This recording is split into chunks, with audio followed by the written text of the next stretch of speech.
What's up, YouTube? It's your boy Steve from Printing Gang Investments, back with a late night video. And I want to talk about market sentiment because we're going into this December. You know, it's supposed to be Santa Claus rally month. Then we're going into 2025. We're hitting all-time highs. Stocks high, Bitcoin's high, small caps are high. So I think now is the time to, talk about it, sentiment, what to expect, that type of thing. So, it took me a while to think about what I was going to say in my video this weekend because, we already had like a talk, on Thursday on Thanksgiving. So I wanted to kind of, do a little market talk because I've been thinking about where the market's going all weekend, what could be coming up next. And I'm looking for a bear case because right now everything's went up so much that a lot of investors are like cautiously bullish, if not a little scared, because it's like, we've done so much. We were already at the top. Then Trump wins, and now we're at a new top. Small cap rallies are outperforming. But I say this is a good time to listen to what Tom Lee said when he first predicted the small cap rally back when people thought he was wrong when it didn't happen as soon as he said it. First thing Tom Lee said was when the small cap rally pops off, it's going to be fast, it's going to be violent, and it's going to be too violent for you to catch it. And I see what he means, because y'all see what a lot of these stocks are doing. Some of the ones I was in before the rally popped off, I instantly went up hundreds of percent, 1,000%. And some of the other stocks, you see, they keep going 16, 17% a day, 5, 6, 7% a day. Can't catch them. So I understand what he meant by that. But the reason that I have a little faith on this rally, if we don't get like some sort of black swan event to knock us down, would be, I remember when Tom Lee said that in order for small cap stocks to catch up to the SPY and their like bigger counterparts, they would have to outperform the S&P and the regular stocks by like over 100 percentage points. And I think that's why we're starting to see what we're starting to see. Like with stocks like SoFi, stocks like Rocket Lab that are just going on runs. Like even when a stock like Palantir is approaching highs, but it's stalling out a little bit because it's more of a mid cap. But if you look at the small caps like the SoundHounds of the world, the Archers of the world, it's just 15%, 15%, 20%. And that's because those companies got to catch up, or at least if this bull case is true and it continues to play out, they got to catch up. Nothing has to happen. But we got that. Plus we got AI. Plus, we got quantum computing going on. You see what's going on with IonQ. I think it was another company, QBTS. I think they talking about they did 1,000%. I wasn't even paying attention to that when it was like a penny stock, $1, $2, $3 type of stock. But the only things that we could really be looking for a bear case right now would be either A, bad jobs data, or bad data left over from the Biden era, maybe bad inflation data, surprise data. But people are really saying that inflation's almost over with for real. So I don't know if we're going to get that one. The next bear case I would be looking for, I'd be looking for like maybe some sort of macro event, war event. But you can't predict that. The best you could do is buy some Lockheed Martin and probably Palantir. And just wait it out. So I can't count on that. And I'm trying to think of what another bear case would be. Yeah, those really the only two.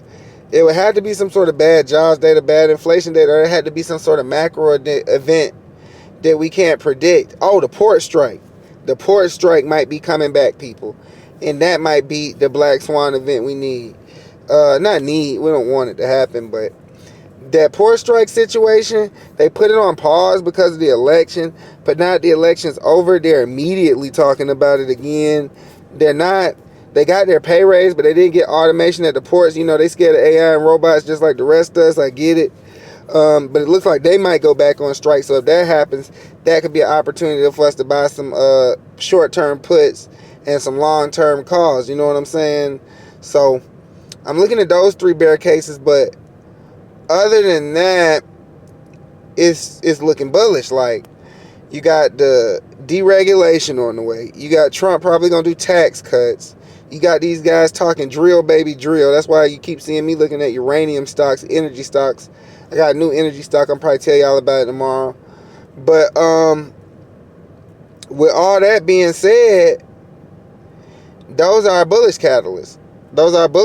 And if Trump does what he says he's gonna do, other than the tariffs, most of the things he's saying is extremely bullish.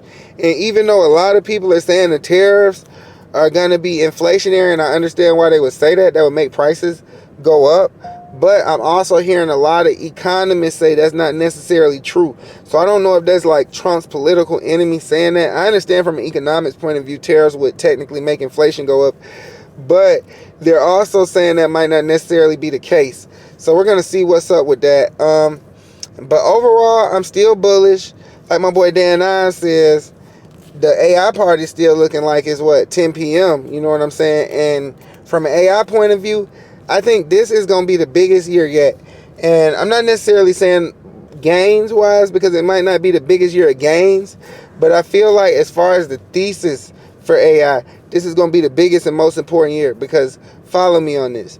If we look at what happened with AI in 2022, we was crashing all year because of inflation, gas prices. People was mad at Biden. You remember that era.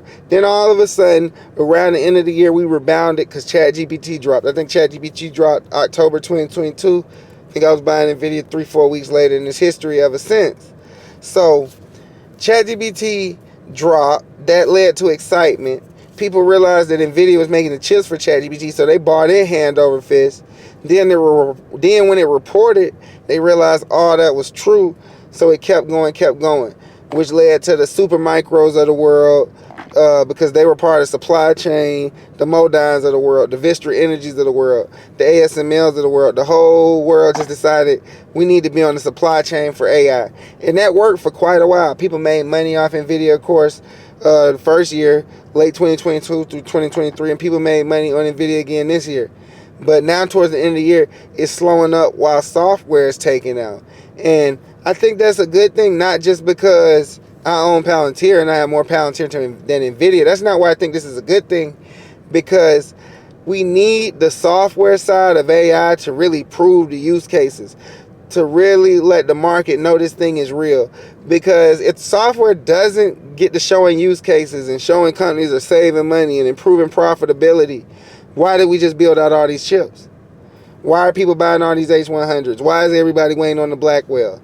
If we're not using this AI to get money like they say we have to crash. So with that being said, it's extremely important that the Palantirs of the world, the CrowdStrikes, the Snowflakes of the world, even the C3 AIs of the world, it's important that all of these companies really show and prove next year. Because if not, it's not going to be looking good.